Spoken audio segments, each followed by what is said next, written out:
भरत गोगावले यांनी व्हीप योग्य वेळेत बजावला नव्हता, त्यामुळे ठाकरे गटातील आमदारांना अपात्र ठरवणं शक्य नव्हतं.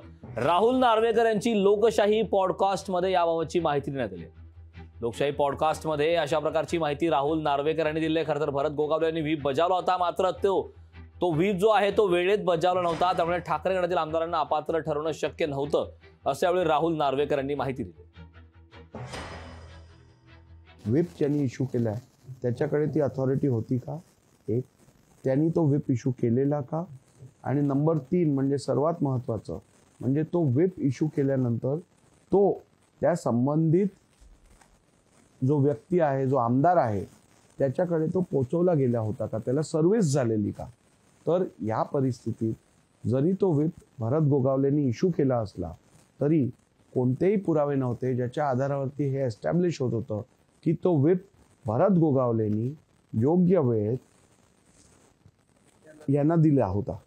त्यामुळे असं झालं नसल्यामुळे प्रिन्सिपल्स ऑफ नॅचरल जस्टिस डिफाय होत होते आणि म्हणूनच ठाकरे गटातील आमदारांना अपात्र ठरवणं शक्य नव्हतं. लोकशाही मराठी ऐका, पहा, जागरूक रहा.